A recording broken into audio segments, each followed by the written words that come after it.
اس کو آگے لے کر جانا ہے، ہم نے اس کو پہلے سیکھنا ہے، پھر اس کو سکھانا بھی ہے۔ بے شک آپ ایک آیت ہی کسی تک پہنچا دیں، یہ نہیں کہ آپ کو سیکھنے کے لیے آپ کو پورا ایک مفسر بننا پڑے گا، ایک عالم دین بننا پڑے گا، کوئی عالمی شہرت لینی پڑے گی، تو پھر ہی آپ ایک سینکڑوں کے مجمع میں یا کروڑوں کے مجمع میں آپ کا بیان ہوگا، تو ہی آپ اس عہدے پہ فائز ہوں گی کہ آپ سکھانے والے بن گئے۔ آپ ایک آیت ہی سکھا دیں، ایک سورہ الفاتحہ کی وہ آیت ہی سکھا دیں کہ اہدنا الصراط المستقیم، کہ دعا مانگ لو کہ اللہ تعالیٰ ہمیں سیدھا راستہ دکھائے، تو وہی اس کے لیے بہت زیادہ ہوگی، اسی کا بہت بڑی فضیلت ہوگی۔ لیکن اللہ تعالیٰ جو چاہتا ہے وہ کرتا ہے۔ اے ایمان والو، جو ہم نے تمہیں دے رکھا ہے اس میں سے خرچ کرتے رہو، اور اس سے پہلے کہ وہ دن آئے جس میں نہ تو تجارت ہوگی، نہ دوستی، نہ شفاعت، یہ کافر ہی ظالم ہیں۔ البتہ یہ معبود برحق ہے جس کے سوا کوئی معبود نہیں، جو زندہ اور سب کا تھامنے والا ہے، جسے نہ اونگ آتی ہے اور نہ نیند آتی ہے۔ اس کی ملکیت میں زمین اور آسمان کی تمام چیزیں ہیں۔ کون ہے جو اس کی اجازت کے بغیر اس کے سامنے شفاعت کر سکے؟ وہ جانتا ہے جو ان کے سامنے ہے، جو ان کے پیچھے ہے، اور وہ اس کے علم میں سے کسی چیز کا احاطہ نہیں کر سکتے مگر جتنا وہ چاہے۔ اس کی کرسی کی وسعت نے زمین اور آسمان کو گھیر رکھا ہے، اور وہ اللہ تعالیٰ کی ان کی حفاظت سے نہیں تھکتا اور نہ اکتاتا ہے۔ وہ تو بہت بلند اور بہت بڑا ہے، دین کے بارے میں کوئی زبردستی نہیں، سیدھی راہ ٹیڑھی راہ سے ممتاز اور روشن ہو چکی ہے۔ یہاں پر جو آیت آئی ہے یہ بھی آیت الکرسی کا ترجمہ میں نے پڑھا ہے، جو آیت الکرسی بہت ہی فضیلت والی ہے، بہت ہی فضیلت والی آیت ہے۔ یہ قرآن کریم کی آیت اعظم اس کو کہتے ہیں۔ اس کے پڑھنے سے رات کو شیطان سے تحفظ رہتا ہے۔ ہر فرض نماز کے بعد پڑھنے کی بڑی فضیلت ہے۔ یہ اللہ تعالیٰ کی صفات جلال اور اس کی شان اور اس کی قدرت اور عظمت پر مبنی نہایت جامع آیت ہے۔ کرسی سے بعض نے مراد لیا کہ قدم رکھنے کی جگہ، بعض نے علم، بعض نے قدرت اور عظمت، بعض نے بادشاہت اور بعض نے عرش مراد لیا۔ لیکن صفات باری تعالیٰ کے بارے میں محدثین اور علماء کرام کا یہ مسلک یہ ہے، ان کا کہنا یہ ہے کہ اللہ تعالیٰ کی جو صفات جس طرح قرآن حدیث میں بیان ہوئی ہیں، ان کی بغیر تعویل اور کیفیت بیان کی ان پر ایمان رکھا جائے۔ اس لیے یہی ایمان رکھنا چاہیے کہ فی الواقع کرسی ہے جو عرش سے الگ ہے، اس کی کیفیت کیا ہے، اس پر وہ کس طرح مستوی ہے، اس کو ہم بیان نہیں کر سکتے کیونکہ ہم اس کی حقیقت سے بے خبر ہیں۔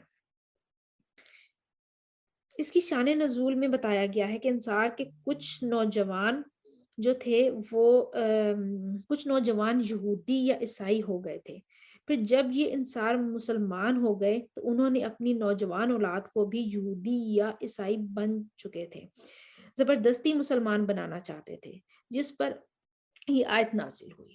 وہ آیت جو لا اکراہ فی الدین قد تبین الرشد من الغی فمن یکفر بالطاغوت ویؤمن باللہ فقد استمسک بالعروۃ الوثقی، یعنی کہ دین میں کوئی جبر نہیں، کوئی زبردستی نہیں، اب کسی پر زبردستی دین نہیں کر سکتے۔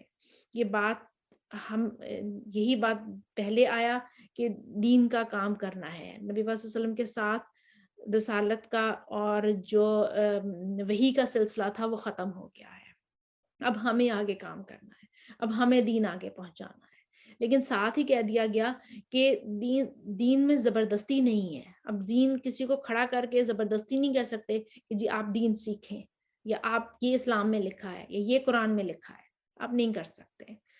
آپ کو اپنے آپ کو آہستہ آہستہ اس طریقے سے بدلنا ہے کہ لوگ آپ کے اخلاق کو دیکھ کر، آپ کو سیدھے راستے پر دیکھ کر انسپائر ہو کر خود ہی سے دین سیکھنا شروع کر دیں، یا کسی آیات کے ذریعے اس کو لے کر آئیں۔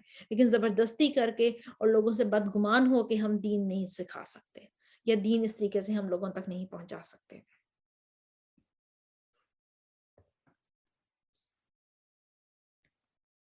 اس لیے جو شخص اللہ تعالیٰ کے سوا دوسرے معبودوں کا انکار کر کے اللہ تعالیٰ پر ایمان لائے، اس نے مضبوط پکڑ لیا، مضبوطی سے تھام لیا، جو کبھی نہیں ٹوٹے گا، اور اللہ تعالیٰ سننے والا اور جاننے والا ہے۔ ایمان لانے والوں کا کارساز اللہ تعالیٰ خود ہے، وہ انہیں اندھیروں سے روشنی کی طرف نکال لے جاتا ہے، اور کافروں کے اولیاء شیطان ہیں، اور انہیں روشنی سے نکال کر اندھیروں کی طرف لے جاتے ہیں۔ یہی لوگ جہنمی ہیں جو ہمیشہ اس میں پڑے رہیں گے۔ کیا تو نے انہیں نہیں دیکھا جو سلطنت پا کر ابراہیم علیہ السلام سے اس کے رب کے بارے میں جھگڑا کر رہے ہیں؟ جب ابراہیم علیہ السلام نے کہا میرا رب تو وہ ہے جو جلاتا ہے اور مارتا ہے، وہ کہنے لگا میں بھی جلاتا ہوں اور میں بھی مارتا ہوں۔ ابراہیم علیہ السلام نے کہا اللہ تعالیٰ سورج کو مشرق کی طرف سے لے کر آتا ہے تو اسے مغرب کی جانب سے لے آؤ۔ اب تو وہ کافر بھونچا گیا، اور اللہ تعالیٰ ظالموں کو ہدایت نہیں دیتا۔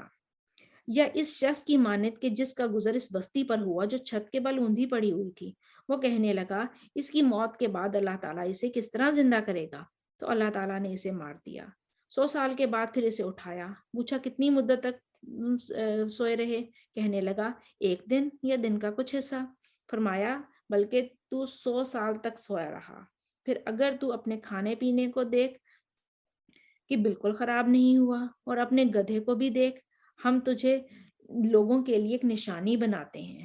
تو دیکھ کہ ہم ہڈیوں کو کس طرح اٹھاتے ہیں، پھر ان پر گوشت پوشت چڑھاتے ہیں۔ جب یہ سب ظاہر ہو چکا تو کہنے لگا میں جانتا ہوں کہ اللہ تعالیٰ ہر چیز پر قادر ہے۔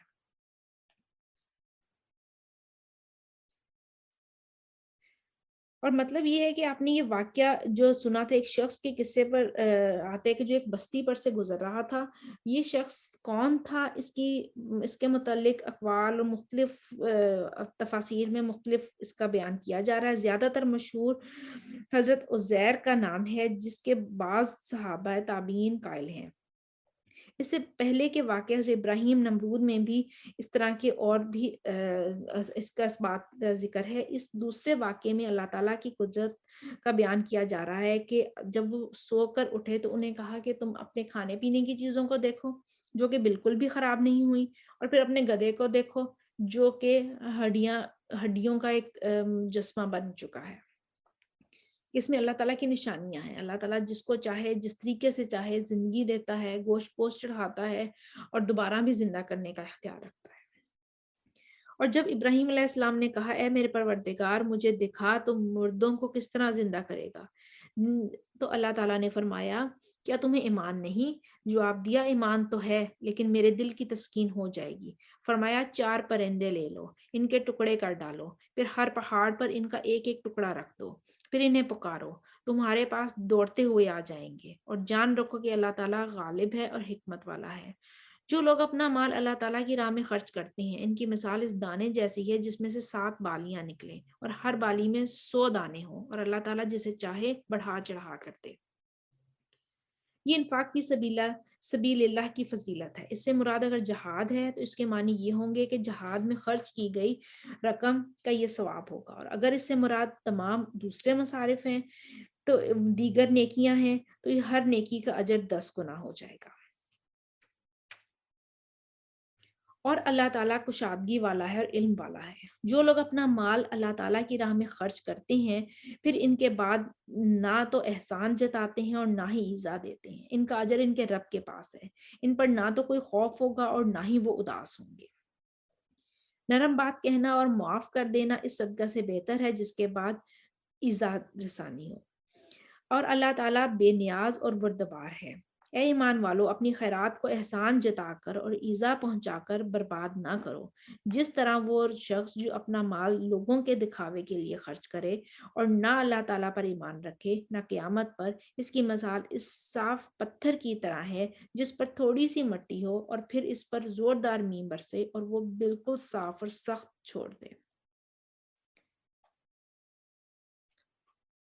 اس میں ایک تو یہ کہا گیا ہے کہ صدقہ و خیرات کر کے احسان جتلانا، تکلیف دہ باتیں کرنا اہل ایمان کا شیوا نہیں ہو سکتا، بلکہ ان لوگوں کا وتیرہ ہے جو منافق ہیں اور ریاکاری کے لیے خرچ کرتے ہیں۔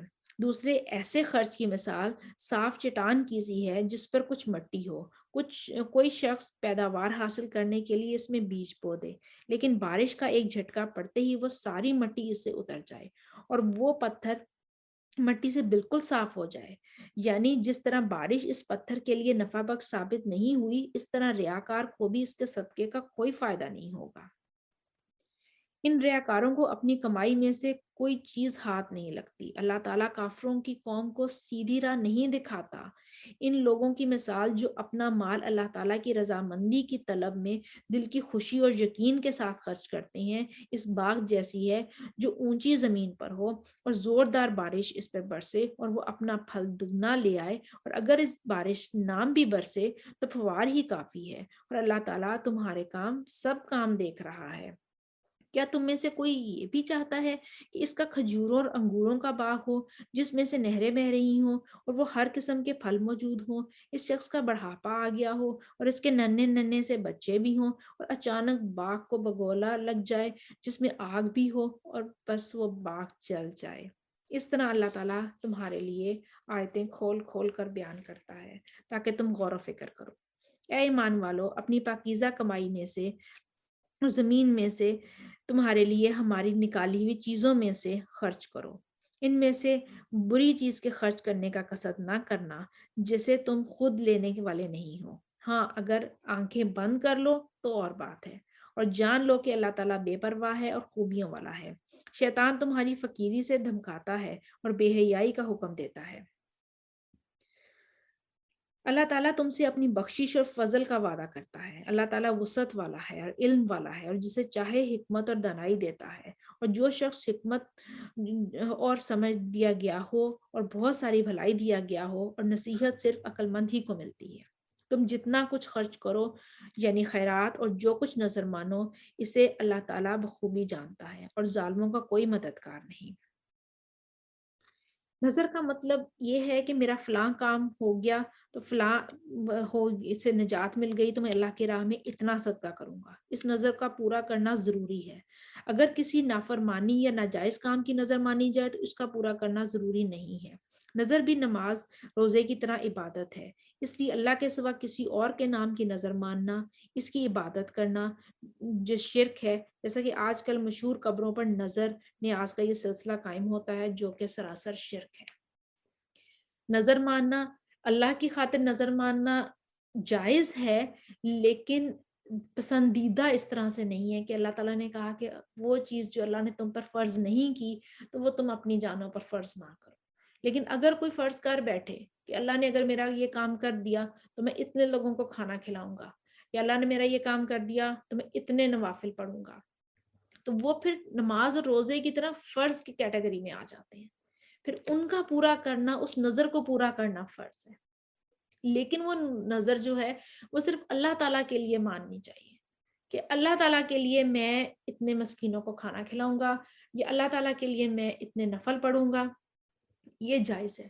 لیکن اگر ہم کسی قبروں پہ جا کے نظر و نیاز کرتے ہیں کہ میں اس قبر پہ جا کے چڑھاوے چڑھاؤں گا، یا وہاں پہ اتنی لنگر بانٹوں گا یا دیگیں چڑھاؤں گا، یا وہ ہرگز جائز نہیں ہے۔ اور اس طرح غلط نیت کی کر کے نظر ماننا کہ کسی کا نقصان ہو جائے تو میں اتنے نفل پڑھوں گا، تو وہ بھی جائز نہیں ہے۔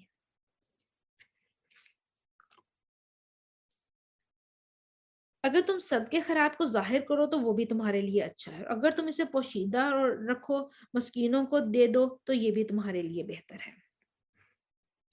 اس سے معلوم ہوا کہ عام حالات میں خفیہ طور پر صدقہ کرنا افضل ہے، سوائے کسی ایسی صورت کے کہ اعلانیہ صدقہ دینے میں لوگوں کے لیے ترغیب کا پہلو ہو۔ اگر ریاکاری کا جذبہ شامل نہ ہو تو ایسے موقعوں پر پہل کرنے والے جو خاص فضیلت حاصل کر سکتے ہیں، وہ احادیث سے واضح ہے۔ تاہم اس قسم کے مخصوص صورتوں کے علاوہ دیگر مواقع پر خاموشی سے صدقہ و خیرات کرنا ہی بہتر ہے۔ نبی پاک صلی اللہ علیہ وآلہ وسلم نے فرمایا کہ جن لوگوں کو قیامت کے دن عرش الہی کا سایہ نصیب ہوگا، ان میں ایک وہ شخص بھی ہوگا جس نے اتنے خفیہ طریقے سے صدقہ کیا کہ اس کے بائیں ہاتھ کو بھی پتہ نہیں چلا اور اس کے دائیں ہاتھ نے کیا خرچ کر دیا۔ صدقے میں اخفاء کی فضیلت کو بعض علماء نے صرف نفلی صدقات تک محدود رکھا ہے، اور زکوٰۃ کی ادائیگی میں اظہار کو بہتر سمجھا ہے تاکہ اس سے لوگ بھی انسپریشن لیں کہ ہاں زکوٰۃ دینی چاہیے اور مستحق لوگوں کو زکوٰۃ دینی چاہیے۔ اللہ تعالیٰ تمہارے گناہوں کو مٹا دے گا، اور اللہ تعالیٰ تمہارے تمام اعمال کے خبر رکھنے والا ہے۔ انہیں ہدایت پر لا کھڑا کرنا تیرے ذمہ نہیں، بلکہ ہدایت اللہ تعالیٰ دیتا ہے جسے چاہتا ہے، اور تم جو بھلی چیز اللہ کی راہ میں دو گے اس کا فائدہ پالو گے۔ تمہیں صرف اللہ تعالیٰ کی رضامندی کی طلب کے لیے ہی خرچ کرنا چاہیے۔ تم جو کچھ مال خرچ کرو گے اس کا پورا پورا بدلہ تمہیں دیا جائے گا، اور تمہارا حق نہ مارا جائے گا۔ صدقات کے مستحق صرف